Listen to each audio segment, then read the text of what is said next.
नमस्कार, आप देख रहे हैं वीके न्यूज और मैं हूं आप सभी के साथ दीपिका पांडे। अपनी दमनकारी और विस्तारवादी नीतियों को लेकर चीन पर अक्सर आरोप लगते रहते हैं। आरोप भी तो मामूली नहीं बल्कि नरसंहार जैसे क्रूर और घिनौने अपराधों के।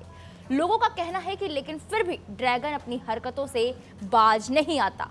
अब तो यूएन की एक रिपोर्ट ने भी दुनिया के सामने चीन का असली चेहरा सबके सामने लाकर रख दिया है। चीन में उइगर मुसलमानों पर किए जाने वाले अत्याचारों पर आधारित यूएन की रिपोर्ट उजागर होने के बाद दुनिया भर में चीन की आलोचना हो रही है। इस मामले में अब अमेरिका की तीखी प्रतिक्रिया सामने आई है। अमेरिका ने कहा है कि चीन को इस बारे में जरूर जवाबदेह ठहराया जाएगा। अमेरिकी विदेश मंत्री एंटनी ब्लिंकन ने दो टूक कहा, यूएन की रिपोर्ट के बाद उइगर नरसंहार पर चीन को जरूर जिम्मेदार ठहराया जाएगा।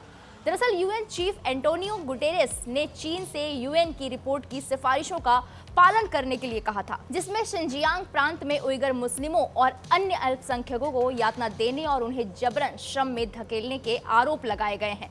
अमेरिकी विदेश मंत्री एंटनी ब्लिंकन ने कहा, अमेरिका इस अहम रिपोर्ट का स्वागत करता है। यूएन की ये रिपोर्ट चीन में चल रहे नरसंहार और मानवता के खिलाफ अपराधों के बारे में अमेरिका की गंभीर चिंता को गहरा करती है और पुष्टि करती है कि चीनी सरकार के अधिकारी उइगरों के खिलाफ अपराध कर रहे हैं। ब्लिंकन ने आगे कहा कि अमेरिका चीन को जिम्मेदार ठहराना जारी रखेगा और उससे मांग करता है कि वो अन्यायपूर्ण तरीके से हिरासत में लिए गए लोगों को रिहा करे, लापता लोगों का हिसाब दे और स्वतंत्र जांचकर्ताओं को शिनजियांग, तिब्बत और चीन में पूरी तरह से बिना रोक टोक पहुंच की अनुमति दे।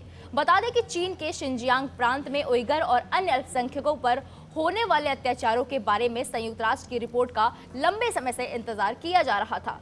UN human rights commissioner Michelle Bachelet के 4 साल का कार्यकाल खत्म होने से ठीक पहले इस रिपोर्ट को जारी किया गया है। रिपोर्ट के जरिए चीन पर आरोप लगाया गया है कि उसने करीब 10 लाख उइगर मुस्लिमों को कई सालों तक शिनजियांग में बंधक बनाकर रखा।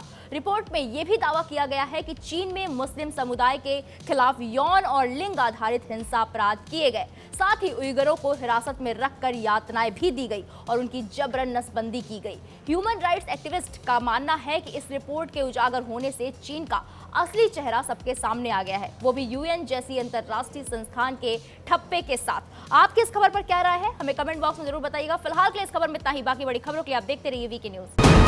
वीके न्यूज, राष्ट्र के नाम।